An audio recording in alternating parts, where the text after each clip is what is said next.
Bienvenue aux dirigeants religieux, pasteurs, séminaristes et croyants qui assistent à cette conférence en ligne de Nouveau Ciel, Nouvelle Terre, Shincheonji. Je suis Sang-Hoon Park et je serai votre présentateur aujourd'hui. Cette conférence propose une parole que tous les croyants veulent connaître. C'est la parole de témoignage des secrets du royaume des cieux, cachés en paraboles dans les 66 livres de la Bible et de leur accomplissement physique. À travers les conférences précédentes, comme toute la parole a été rationnellement expliquée et témoignée, de nombreux croyants ont été surpris et nous contactent en disant qu'ils veulent devenir un dans la parole. La parole d'aujourd'hui est également diffusée simultanément dans différentes langues à travers le monde, afin que de nombreuses personnes puissent réaliser les secrets du royaume des cieux de Dieu. Nous rendons grâce et gloire à Dieu qui nous a accordé la précieuse parole de vie et nous allons rassembler nos cœurs et prier, puis nous commencerons la conférence. Dieu notre Père, envers qui nous sommes reconnaissants, nous vous rendons grâce et gloire d'avoir ouvert la voie à tous les peuples du monde pour venir au royaume des cieux, en témoignant des paraboles et de la réalité des secrets du royaume des cieux partout dans le monde. Aujourd'hui, donnez-nous la parole de Dieu comme l'eau précieuse de la vie pour nous conduire à un temps de grâce et redonner vie à notre esprit. S'il vous plaît, donnez le Saint-Esprit sans mesure à l'instructeur qui prêchera la parole afin que tous ceux qui entendent puissent réaliser clairement le royaume des cieux et soient remplis d'espoir et de grâce. Nous espérons que Dieu le Père seul sera glorifié et que sa grâce et son amour sans limite rempliront tous les habitants du village mondial. Nous prions sincèrement au nom de Jésus. Amen. Aujourd'hui, à la suite de la leçon numéro 9, nous apprendrons les paroles de la leçon numéro 10. Le thème de la leçon numéro 10 est l'eau, la source et le fleuve en parabole. Comprenons ce qu'est l'eau dans la Bible, ce qu'est la source, d'où sort l'eau, et ce qu'est le fleuve qui coule de la source. Et réalisons ensemble les merveilleux secrets du royaume des cieux qui y sont cachés. Nous allons accueillir l'instructeur Soo-Young Kim de la tribu de Matthias, qui témoignera de ses secrets et de leur accomplissement physique. Bienvenue à tous les dirigeants religieux, pasteurs, séminaristes et croyants du monde entier qui vivent leur foi en plaçant leur espoir dans le royaume des cieux. Je suis Soo-Young Kim, un instructeur du centre qui a appris du chef de la tribu de Matthias, une des 12 tribus de Nouveau Ciel, Nouvelle Terre, Shincheonji. Notre chef de tribu a lui-même appris la parole du président de Nouveau Ciel, Nouvelle Terre, Shincheonji, Manny Lee. Merci beaucoup de participer aujourd'hui à la conférence en ligne de Nouveau Ciel, Nouvelle Terre, Shincheonji, intitulée « Témoignages sur les paraboles et la réalité des secrets du royaume des cieux ». Grâce à ces conférences, j'espère que vous réaliserez le vrai sens et la réalité des paraboles des secrets du royaume des cieux dont Jésus a parlé, et que nous irons tous ensemble au royaume des cieux. Alors, regardons ensemble la parole d'aujourd'hui. Le titre de la parole que nous partagerons aujourd'hui est la leçon numéro 10, l'eau, la source et le fleuve en parabole. Dans la Bible, il y a de l'eau, des sources et des fleuves physiques, et de l'eau, des sources et des fleuves spirituels. L'eau, la source et le fleuve en parabole fait référence à l'eau, la source et le fleuve physique utilisés en parabole pour parler de l'eau, de la source et du fleuve spirituel. Si nous regardons d'abord le vrai sens des paraboles à travers la Bible, l'eau en parabole signifie la parole et la source en parabole signifie le pasteur et son temple. Et le fleuve en parabole signifie le cœur des disciples et des évangélistes. Je pense que les pasteurs et les dirigeants religieux connaissent également bien ces paroles. Cependant, j'apprécierais que vous écoutiez mon explication de l'eau, de la source et du fleuve en parabole encore une fois aujourd'hui. Maintenant, apprenons ensemble, à travers la Bible, pourquoi le vrai sens des paraboles est comme indiqué ci-dessus. Lisons le verset concernant cette parabole, Jean 3, verset 5. Jésus répondit, « En vérité, je te le dis, si un homme ne naît d'eau et d'esprit, il ne peut entrer dans le royaume de Dieu. » Amen. Vous avez bien lu? Si vous regardez le verset sur la parabole, il est dit qu'à moins que vous ne soyez nés d'eau et d'Esprit Saint, vous ne pouvez pas entrer au royaume des cieux. C'est le royaume de Dieu, donc le royaume des cieux, n'est-ce pas? Inversement, si vous êtes nés d'eau et du Saint-Esprit, vous pouvez entrer au royaume des cieux, ça veut dire. Alors, pour entrer au royaume des cieux, vous devez d'abord savoir ce qu'est cette eau, n'est-ce pas? Dans la Bible, il y a de l'eau physique réelle et il y a de l'eau spirituelle comparée à de l'eau physique. L'eau en parabole, qui est le secret du royaume des cieux, est une eau spirituelle comparée à de l'eau physique.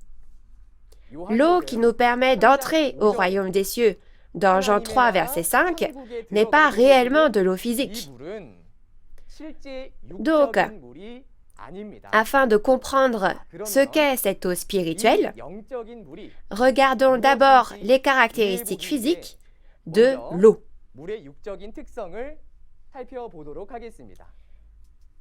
L'eau donne la vie aux êtres vivants. Et deuxièmement, l'eau a la propriété de laver les choses sales. Vérifions ce qu'est l'eau en parabole à travers cette logique et lisons la parole de Deutéronome, chapitre 32, versets 1 à 2.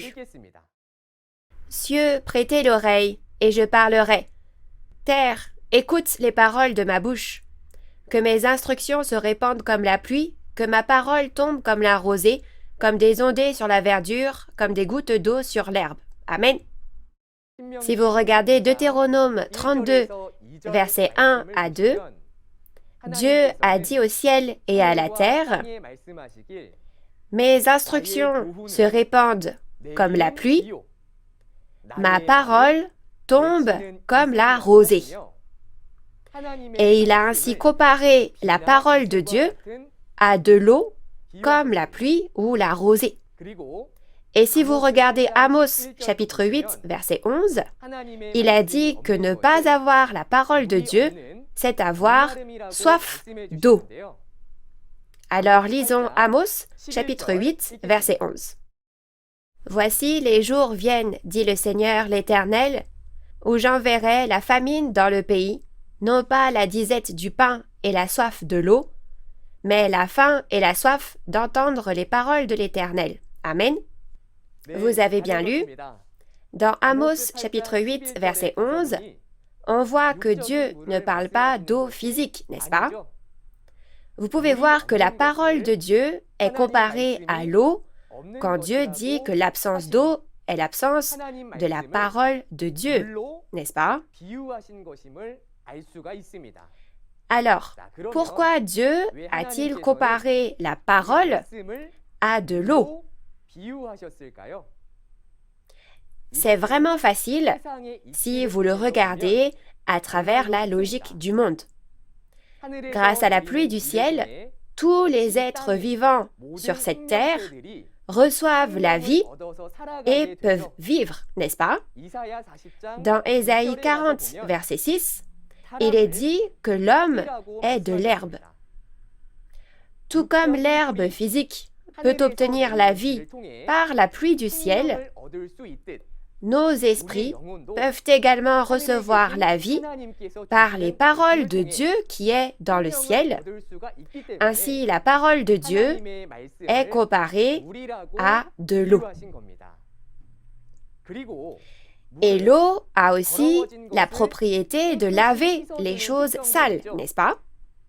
Dans Jean 15, verset 3, Jésus a dit à ses disciples, « Déjà, vous êtes purs à cause de la parole que je vous ai annoncée. » Jésus avait rendu les disciples purs avec sa parole comme de l'eau. Alors, quand on regarde avec quoi Jésus a purifié les disciples, si vous regardez 1 Pierre 1, verset 22, il est dit « Ayant purifié vos âmes en obéissant à la vérité, c'est-à-dire la parole de Dieu. Tout comme l'eau nettoie le corps humain, Jésus a purifié les âmes, soit les esprits de ses disciples, avec ses paroles. Par conséquent, dans Jean 3, verset 5, qui est le verset sur la parabole d'aujourd'hui, l'eau qui nous permet d'entrer au royaume des cieux signifie l'eau en parabole, c'est-à-dire la parole.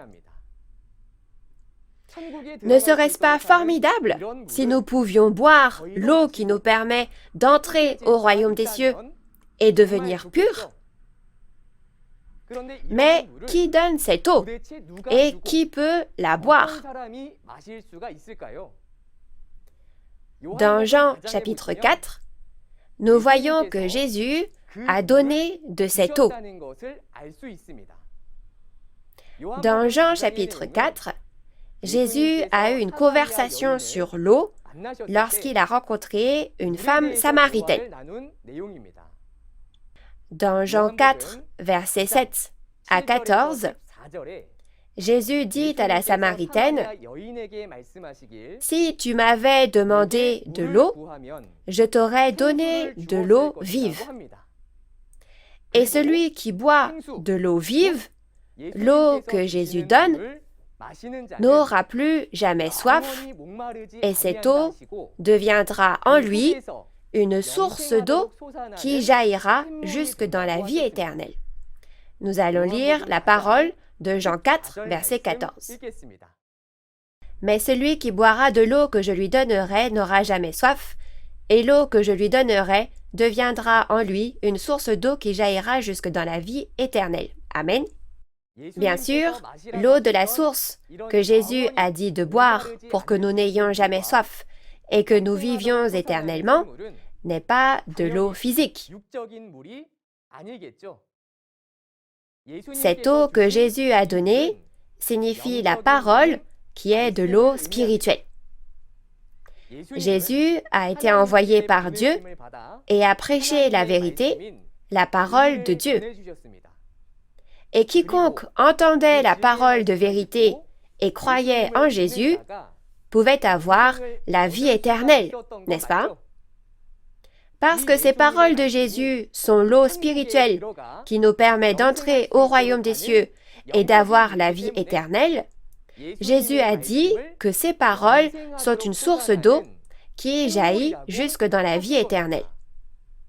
Et Jésus donne de l'eau à ceux qui ont soif.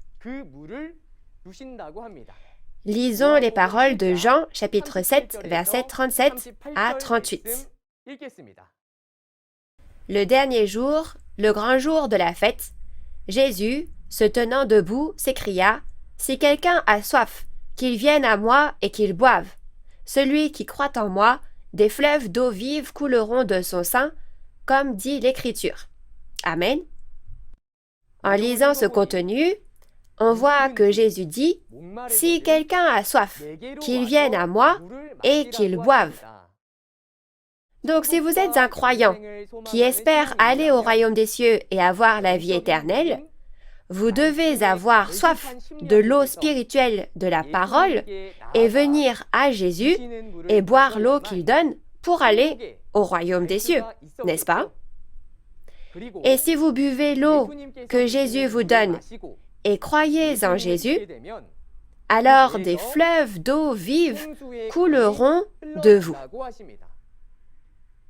Si vous buvez de l'eau spirituelle et croyez en Jésus, vous pouvez atteindre le royaume des cieux et la vie éternelle, et la parole coulera et vous pourrez transmettre cette eau de la vie.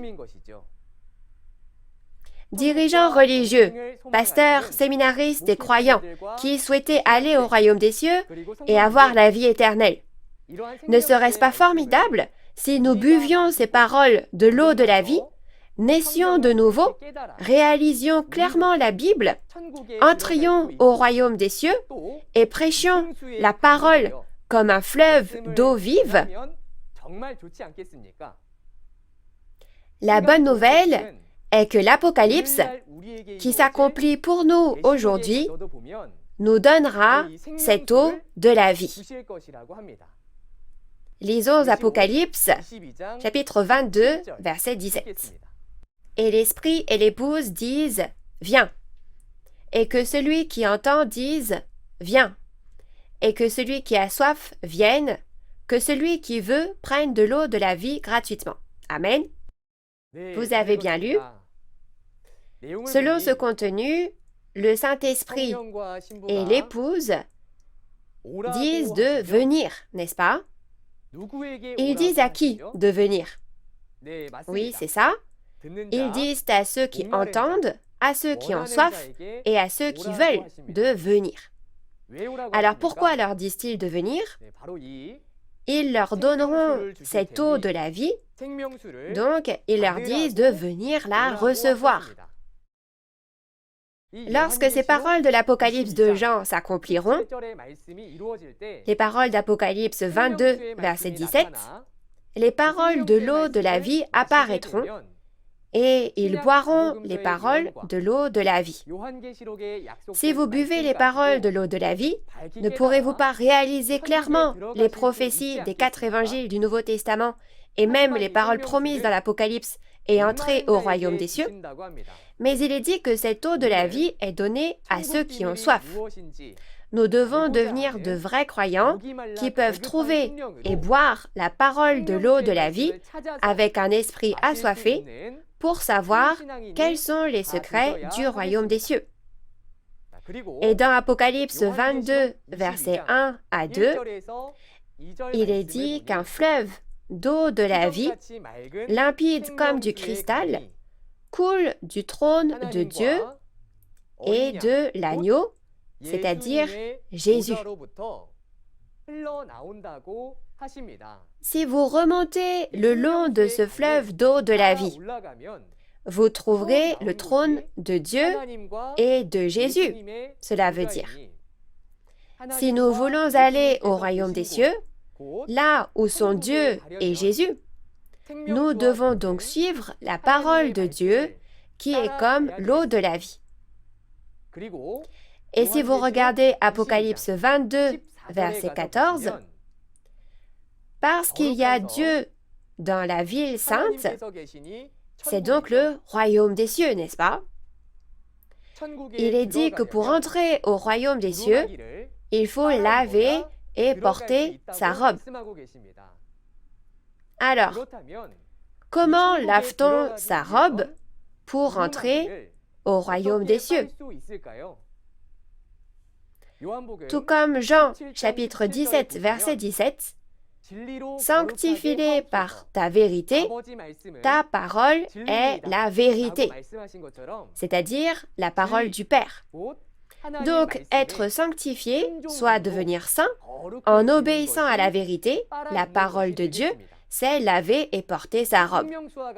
J'espère qu'en rencontrant cette parole comme l'eau de la vie, votre esprit reviendra à la vie et sera purifié afin que vous puissiez tous entrer dans la ville sainte de Dieu, le royaume des cieux. Jusqu'à présent, nous avons appris concernant l'eau de Dieu.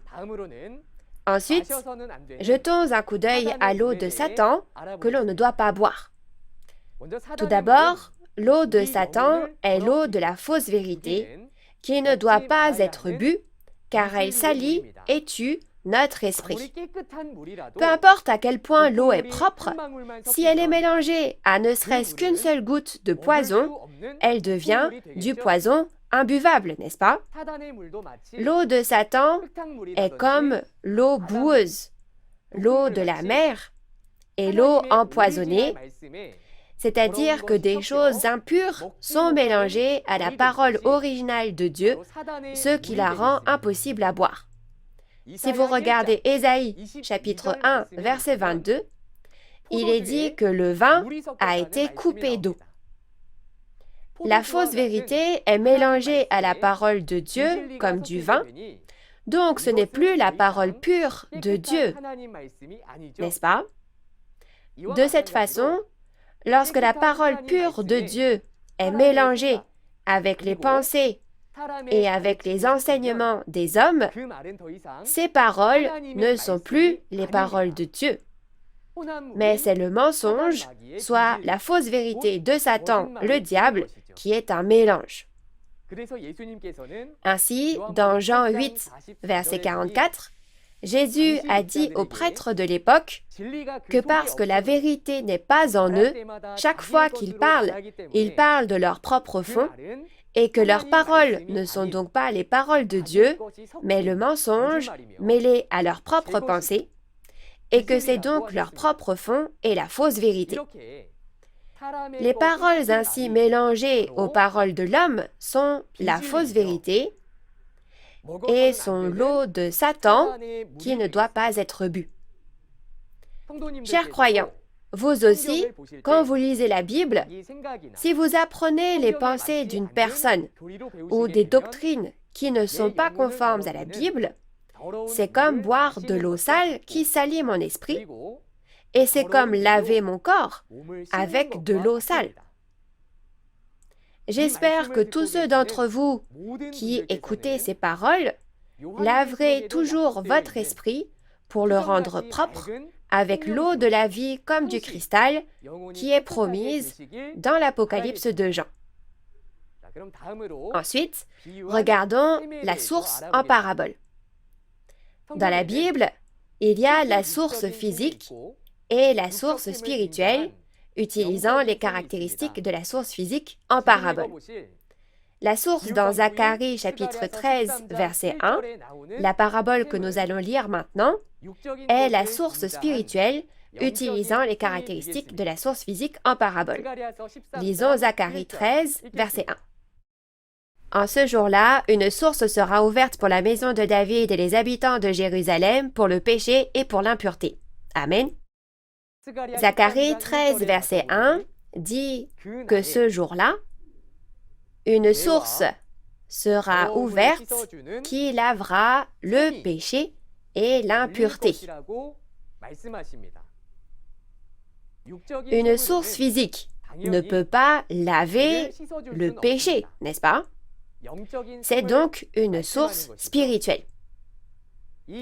Pour comprendre cette source spirituelle, regardons ses caractéristiques physiques.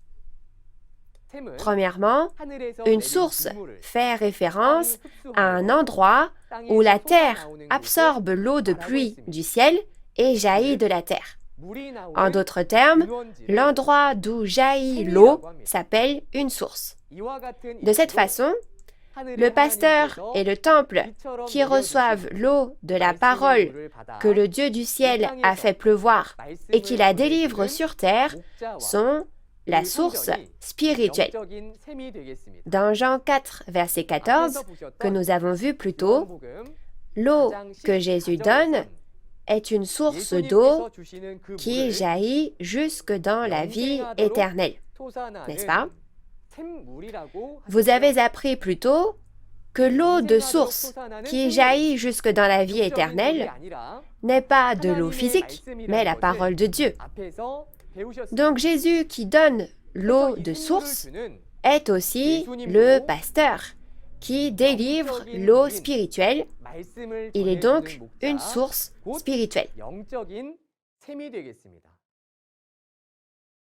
Parce que nous pouvons recevoir le pardon des péchés à travers les paroles de Jésus et vivre éternellement au royaume des cieux, la réalité de cette source qui lave le péché et l'impureté dans Zacharie 13, verset 1, est Jésus.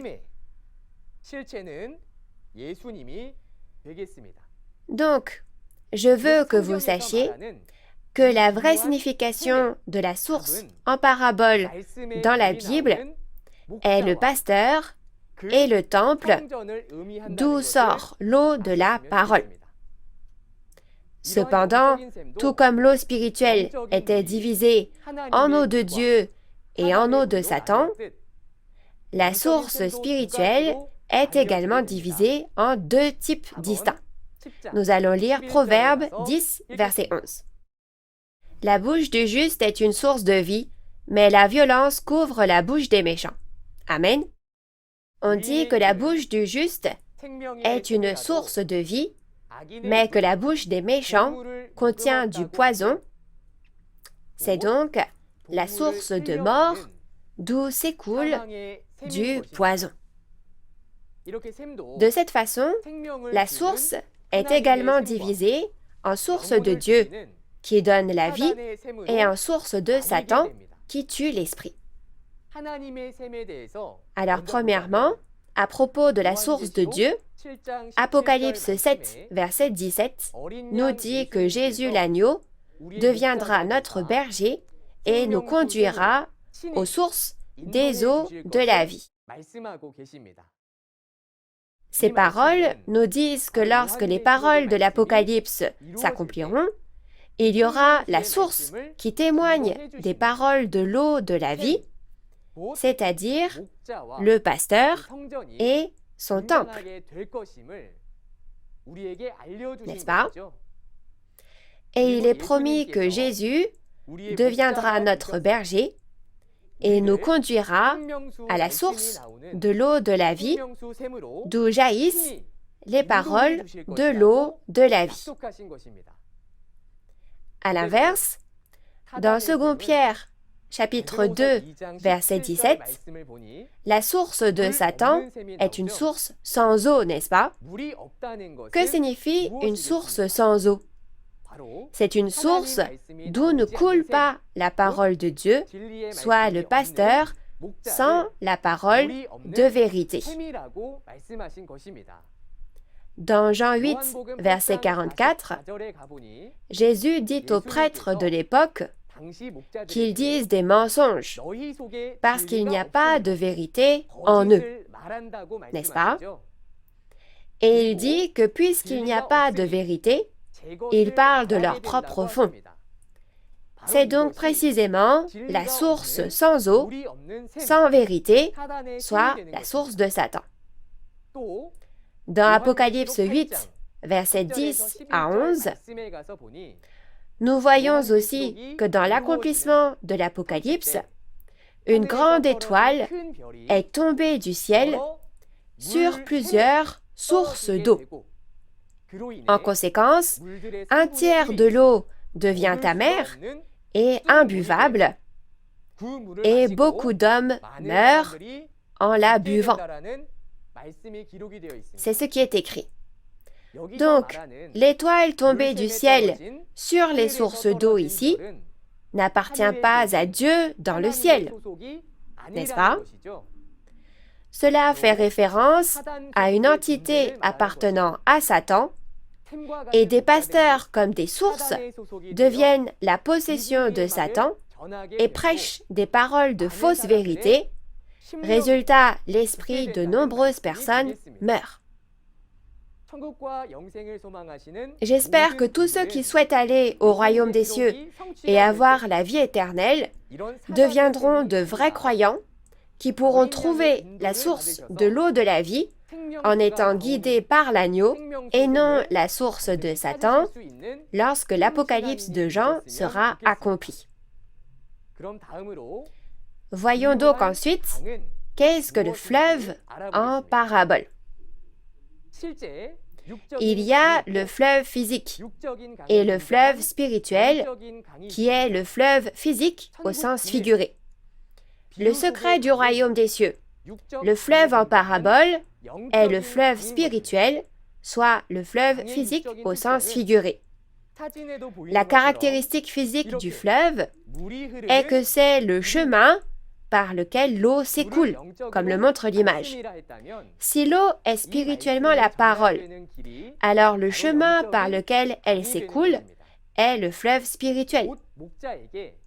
En d'autres termes, les cœurs des disciples et des évangélistes qui reçoivent la parole du pasteur et prêchent la parole forment un fleuve spirituel. Si on regarde de plus près, dans Jean chapitre 7, versets 37 à 38, qui est le verset sur la parabole du fleuve, il est dit que parce que les disciples croient en Jésus après avoir entendu la parole de Jésus, des fleuves d'eau vive coulent de leur sein. Jésus, qui est la source, a donné l'eau de la parole à ses disciples, et ces derniers ont prêché la parole qu'ils ont reçue dans le monde entier, qui est comme la mer. En d'autres termes, c'est le fait de recevoir et de réaliser la parole de Jésus, qui est la source, puis le fait que la parole coule comme un fleuve, et ensuite le fait d'agir comme un fleuve qui la délivre au monde entier. Donc, le vrai sens du fleuve en parabole est le cœur des disciples et des évangélistes. Il y a 2000 ans, les croyants pouvaient boire la parole comme l'eau de la vie et entrer au royaume des cieux à travers les disciples de Jésus, qui étaient le fleuve de l'eau de la vie.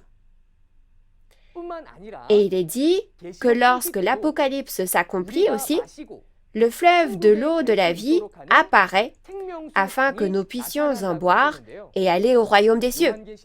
Nous allons lire la parole d'Apocalypse 22, versets 1 à 2. Et il me montra un fleuve d'eau de la vie, limpide comme du cristal, qui sortait du trône de Dieu et de l'agneau. Au milieu de la place de la ville et sur les deux bords du fleuve, il y avait un arbre de vie, produisant 12 fois des fruits, rendant son fruit chaque mois, et dont les feuilles servaient à la guérison des nations. Amen. Il est dit que du trône de Dieu et de l'agneau, c'est-à-dire Jésus, coule le fleuve d'eau de la vie, n'est-ce pas?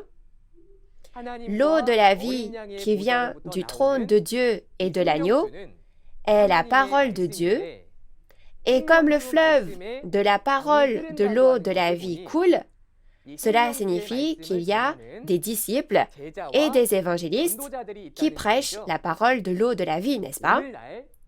Aujourd'hui, les paroles de l'eau de la vie coulent du pasteur comme une source, qui est le trône de Dieu et de Jésus, et les cœurs des disciples et des évangélistes qui ont reçu la parole et l'ont réalisée d'abord sont un fleuve, et la parole de l'eau de la vie est ainsi délivrée. Au temps de l'accomplissement de l'Apocalypse, j'espère que vous rencontrerez à tout prix cette parole de l'eau de la vie, que votre esprit reviendra à la vie et que vous ferez partie de la famille de Dieu qui entrera au royaume des cieux en lavant et portant votre robe. Alors, résumons la parole d'aujourd'hui. L'eau en parabole dans la Bible est la parole. L'eau que Dieu donne est la vérité qui est la parole de Dieu, et l'eau que Satan donne est la fausse vérité qui est la parole de Satan. La source en parabole d'où sort l'eau de la parole est le pasteur qui prêche la parole et son temple. La source de Dieu est le pasteur et le temple qui prêchent la vérité. Et la source de Satan est le pasteur et l'Église qui prêchent les paroles de Satan et la fausse vérité. Pour finir, le fleuve en parabole est le cœur des disciples et des évangélistes. Et les disciples et les évangélistes qui reçoivent et prêchent la parole du pasteur de Dieu prêchent la parole de l'eau de la vie, mais à l'inverse, les disciples et les évangélistes qui reçoivent et prêchent la parole du pasteur de Satan prêchent des paroles de fausses vérités. Dirigeants religieux, pasteurs, séminaristes et croyants qui souhaitaient aller au royaume des cieux et avoir la vie éternelle. Je prie pour que lorsque l'Apocalypse s'accomplit, vous soyez bénis en entendant la parole de l'eau de la vie et en étant guidés par la source de l'eau de la vie pour aller au royaume des cieux. Si nous ne réalisons pas les secrets et les paraboles du royaume des cieux, il n'y aura pas de royaume des cieux, pas de vie éternelle et pas de salut. Comme on dit en Corée du Sud, 이르면수, 영생수. C'est l'eau de la vie éternelle que l'on boit petit à petit, gorgée par gorgée. Je prie pour que vous deveniez les membres de la famille de Dieu qui obtiendraient le royaume des cieux et la vie éternelle en écoutant et en buvant gorgée par gorgée ces paroles à travers les conférences, témoignages sur les paraboles et la réalité des secrets du royaume des cieux. La prochaine fois, nous apprendrons la leçon numéro 11, la mer, le pêcheur, le filet et le poisson en parabole. Dans la Bible, il est dit que l'eau de la parole de Dieu sort d'une source et devient un fleuve qui coule dans la mer et guérit l'eau de la mer. J'espère que vous êtes curieux de savoir ce qu'est cette mer qui est guérie. La personne qui délivrera la parole la prochaine fois est un instructeur remarquable qui le fera de façon encore plus intéressante et amusante. Je prie pour que vous deveniez des croyants qui reçoivent beaucoup de grâce à travers la parole de la leçon numéro 11. Pour finir, nous sommes un en Dieu et en Jésus. Clamons-le tous ensemble. We are one. Nous allons prier.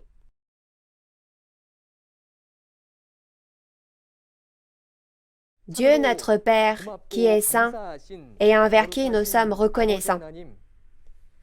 Merci pour la grâce et l'amour dont vous avez fait preuve envers nous en étant avec nous.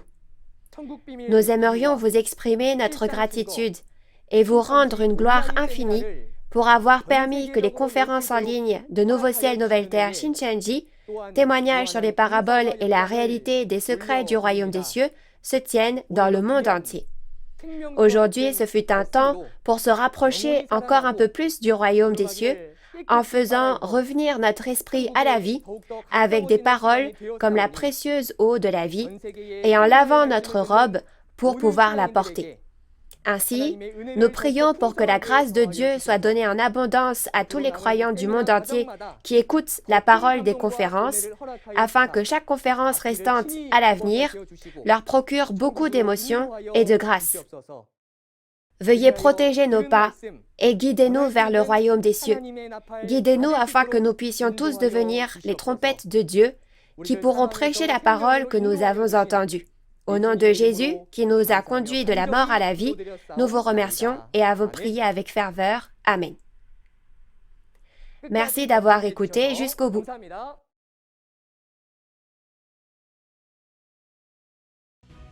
Alors, quel était le véritable sens de la mer en parabole? Chers auditeurs, avez-vous trouvé ce filet qui mène au royaume des cieux? Ceux d'entre vous qui ont écouté les conférences pourront dire « Ah, moi j'ai trouvé ce filet !» La parole d'Apocalypse 8, versets 8 à 9, dit qu'un tiers des navires seront détruits. Qu'est-ce que le navire en parabole? Cette parole de Dieu révélée clairement, maintenant, c'est le temps où nous pouvons tous la réaliser. Témoignage sur les paraboles et la réalité des secrets du royaume des cieux. Aujourd'hui, nous avons vu la parole sur la leçon numéro 10, l'eau, la source et le fleuve en parabole. Nous avons reçu beaucoup de bénédictions à travers la parole, n'est-ce pas? Les croyants du monde entier ont la même sincérité dans leur aspiration à la parole de Dieu, même s'ils sont de nationalités, d'origine, de langues différentes, hommes ou femmes. Nous croyons que nous sommes un dans l'amour et la parole de vérité de Dieu. Pour devenir un dans la parole, les écoles de théologie et les dirigeants religieux du monde entier veulent signer des protocoles d'entente avec Shincheonji et de nombreux protocoles d'entente sont actuellement en cours de signature. Si vous avez d'autres questions sur l'église de Nouveau Ciel Nouvelle Terre Shincheonji et la parole, n'hésitez pas à nous contacter par courriel ou par téléphone. Nous vous informerons en détail et avec amabilité. La prochaine fois, nous parlerons de la leçon numéro 11, la mer, le pêcheur, le filet, le poisson et le navire en parabole. Veuillez écouter jusqu'à la fin ce témoignage sur les paraboles et la réalité des secrets du royaume des cieux. Enfin, je voudrais remercier les dirigeants religieux, les pasteurs, les séminaristes et les croyants du monde entier qui ont honoré l'événement par leur présence. Nous terminerons en faisant la prière que le Seigneur nous a enseignée. Notre Père qui es aux cieux, que ton nom soit sanctifié, que ton règne vienne, que ta volonté soit faite sur la terre comme au ciel. Donne-nous aujourd'hui notre pain de ce jour. Pardonne-nous nos offenses, comme nous pardonnons aussi à ceux qui nous ont offensés. Et ne nous laisse pas entrer en tentation, mais délivre-nous du mal. Car c'est à toi qu'appartiennent le règne, la puissance et la gloire pour les siècles des siècles. Amen. Je remercie sincèrement la famille de Dieu d'avoir été avec nous.